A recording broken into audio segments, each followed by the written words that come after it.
नमस्कार, आपण पाहतात इंडिया लाईव्ह 24। मी प्रणव भांबरे आपलं या ठिकाणी स्वागत करतोय। घेऊन आलोय आजच्या बातम्या। करूया बातम्यांची सुरुवात।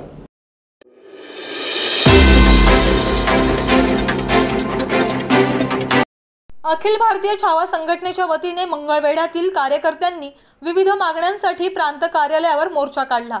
शेतकऱ्यांना सरकारने दिलेली मदत अपुरी आहे, तसेच पंचनामे करण्यास विलंब होत आहे। शेतकऱ्यांना सरसकट 50,000 रुपये हेक्टरी मदत करण्याची मागणी यावेळी केली। अतिवृष्टीमुळे सोलापूर जिल्ह्यातील शेतीचे मोठे नुकसान झाले आहे, तर शेतातील पिके पाण्यात गेली आहेत। काही ठिकाणी पंचनामे करण्यास उशीर होत आहे, ते पंचनामे लवकरात लवकर करण्याची मागणी देखील केली जात आहे।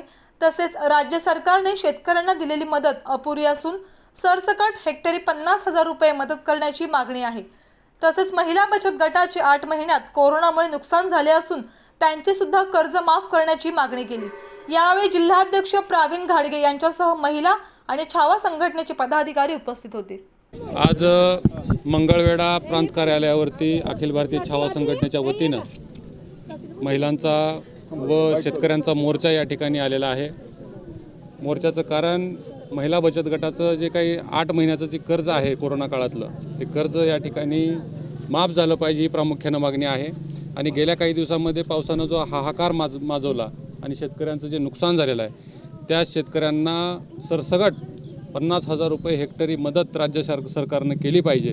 जी 10,000 कोटीची पॅकेज जाहीर केलेलं आहे राज्यामध्ये मुख्यमंत्र्यांनी, ते अपुरेसं म्हणजे शेतकऱ्यांना न पुरणारं आहे आणि कुठंतरी शेतकऱ्यांच्या तोंडाला पानं पुसणारं हे पॅकेज असलेलं आहे। त्यामुळं अखिल भारतीय छावा संघटनेची अशी मागणी आहे की 50,000 रुपये प्रति हेक्टरी शेतकऱ्यांना सरसकट मदत मिळाली पाहिजे। आणि या माता भगिनींचा जर संसार व्यवस्थित राज्य सरकारला चालवायचा असेल, व्यवस्थित चालू द्यायचा असेल, तर बचत गटाचं सरसकट कर्जमाफ या महिलांचं झालं पाहिजे।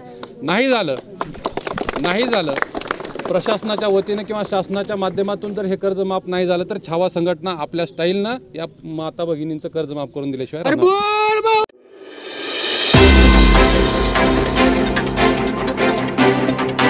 गेल्या 6 ते 7 महिन्यांपासून राज्यातील मंदिरे बंद असल्याने मंदिराच्या बाहेर हार, फुले, नारळ प्रसाद विकणारे छोटे मोठे व्यावसायिक आर्थिक संकटात सापडले आहेत।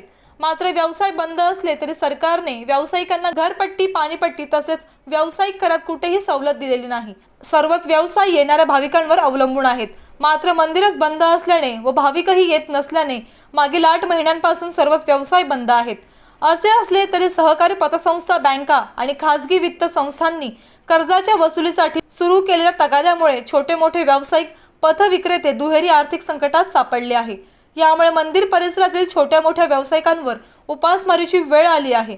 तरी मायबाप सरकारने मंदिर परिसरातील व्यावसायिकांचा गांभीर्याने विचार करून नियम व अटींसह मंदिर सुरू करण्यास परवानगी द्यावी, अशी मागणी व्यावसायिकांकडून केली जात आहे। मंदिर बंद असल्यामुळे आमचा व्यवसाय ठप्प झाला आहे। सरकारला आमची कळकळीची विनंती होती, जसं बाकीचं सर्व काही चालू केलं त्याचप्रमाणे देवस्थान, मंदिरही आमच्यासारख्या छोट्या मोठ्या कुटुंबाचीही काळजी घ्यावी, ही नम्रतेची विनंती।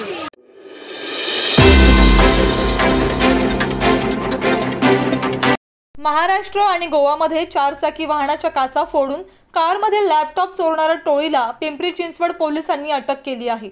अटक करण्यात आलेल्या टोळीकडून पोलिसांनी पिंपरी आणि पुणे शहरातील जवळपास 13 लॅपटॉप चोरीचे गुन्हे उघडकीस आणले आहेत। पोलिसांनी टोळीतील 5 आरोपींना अटक केली असून टोळीतील 2 आरोपी अजूनही फरार आहेत।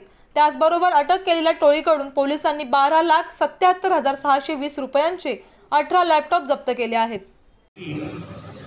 लॅपटॉप आणि लॅपटॉप बाबमध्ये जर पैसे वगैरे असेल कारमध्ये त्यामुळे असेल तर ते पास करतात। या गँग मूळचे मुंबई येथे राहणारे गँग आहे। यांचा 1-2 सदस्य सोलापूरचे राहणार आहेत। एक खास डिनोटिफाईड ट्राईब गँगचे लोक आहेत आणि असं आहे की या लोकांनी जे गुन्हे केलेले आहे त्यामध्ये आमचे हद्दीचे 10 आणि मतलब पिंपरी चिंचवड पुणे हद्दीचे 10 आणि 3 गुन्हे जे आता उघडकीस आलेले आहे ते पुन्हा शहासाठीचे आहे.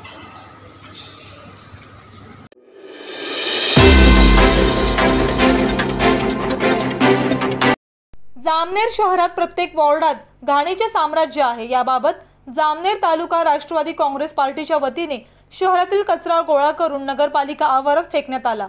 जर पुढील 7 दिवसात शहरातील सर्व कचऱ्याची विल्हेवाट लावून स्वच्छता केली गेली नाही तर आंदोलन करू असा इशारा राष्ट्रवादी काँग्रेस पार्टीच्या वतीने मुख्य अधिकारी राहुल पाटील यांना लेखी निवेदनाद्वारे देण्यात आला आहे.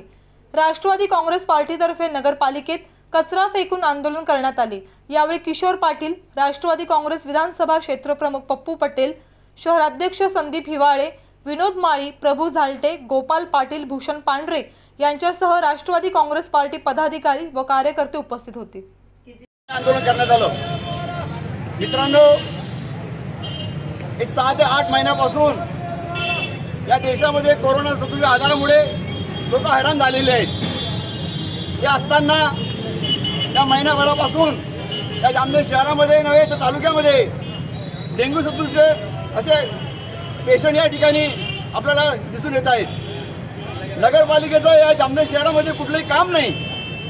या ठिकाणी हा जो कचरा या ठिकाणी पडलेला आहे हा मुख्य रस्त्यावरती रहदारीच्या बाजूला, जेणेकरून या कचऱ्यामुळे शेजारी पाजारी लोकांना या ठिकाणी त्रास होतोय, लोक आजारी पडत आहेत. डेंग्यू आजारामुळे लोक आज दवाखान्यामध्ये ऍडमिट आहेत.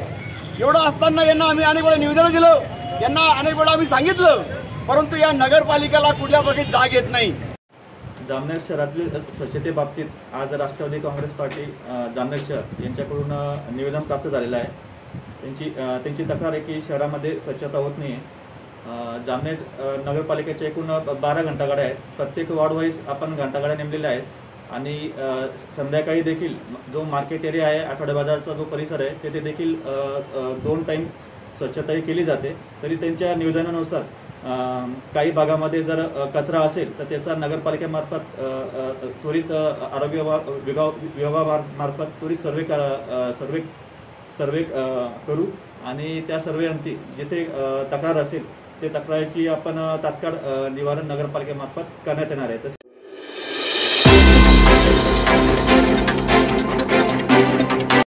कोरोना संसर्ग कमी झाला आहे याचा अर्थ तो संपला नाही असा होत नाही. लोकांनी मार्केट, वाहतूक खुली झाली म्हणून कोरोना काळाचे नियम मोडून वागणूक केली तर पुन्हा तेच दिवस येतील. म्हणून सातारा जिल्ह्यातील जनतेने पूर्वी जी काळजी घेतली होती तीच काळजी दिवाळी सणाच्या निमित्ताने बाहेर पडताना घ्यावी असे आवाहन साताराचे जिल्हाधिकारी शेखर सिंह यांनी केले आहे. आता ज्या प्रमाणात मी मार्केटमध्ये गर्दी बघतोय, ज्या प्रमाणात काही ठिकाणी दुकानांमध्ये लोक सोशल डिस्टन्सिंगचं पालन करत नाही, काही ठिकाणी आम्ही फाईन करतो पण 100% ठिकाणी आम्ही सुद्धा फाईन करू शकत नाही किंवा 100% ठिकाणी आम्ही सुद्धा पोहोचू शकत नाही. दुकानमध्ये खरेदी करताना लोक मास्कचा वापर करत नाही, रोडवर एकमेकांशी गप्पा मारताना मास्कचा वापर करत नाही किंवा इतर ठिकाणी आपला हँडवॉश, हँड हायजीन काही ठेवत नाही.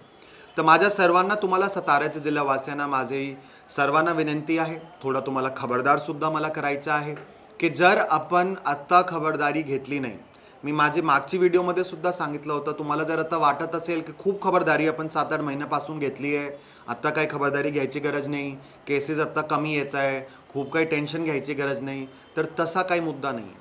टेन्शन घ्यायची नाही 100% आहे, खूप घाबरून जायचं नाही 100% आहे, पॅनिक करायचं नाही 100% आहे, पण त्याच मनाने काळजी घेणंसुद्धा तुमची जबाबदारी आहे, माझी जबाबदारी आहे. आणि त्यालाच आपण एक घोषवाक्य जे आपला माझं कुटुंब माझी जबाबदारीमध्ये ह्याच घोषवाक्य आपण दिला होता की सर्वांनी स्वतःची जबाबदारी घेतली पाहिजे.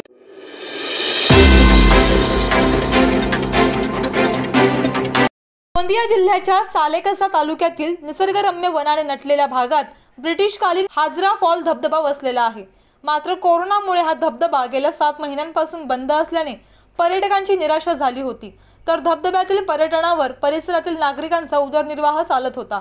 मात्र तो सुद्धा बंद असल्याने नागरिकांवर उपासमारीची वेळ आली होती.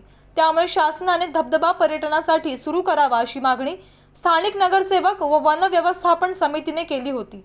या मागणीला यश आल्याने 1 नोव्हेंबर पासून हाजरा फॉल धबधबा सुरू होणार असल्याने पर्यटक आणि नागरिकात आनंदाचे वातावरण आहे.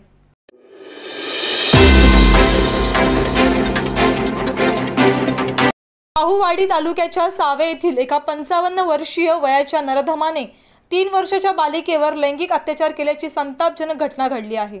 पोलिसांनी संशयित आरोपीस तात्काळ अटक केली असून याबाबत मिळालेल्या माहितीनुसार पीडित 3 वर्षाची बालिका आरोपीच्या घराच्या दारातच खेळत होती। त्याने तिला आपल्या राहत्या घरात बोलावून लैंगिक अत्याचार केला।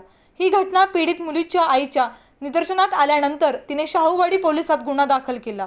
घटनेचे गांभीर्य ओळखून पोलिसांनी तातडीने घटनास्थळी भेट देऊन संबंधित नराधमास अटक केली। माणुसकीला काळिमा फासणाऱ्या या घटनेचा सर्व स्तरातून तीव्र संताप व्यक्त होत आहे।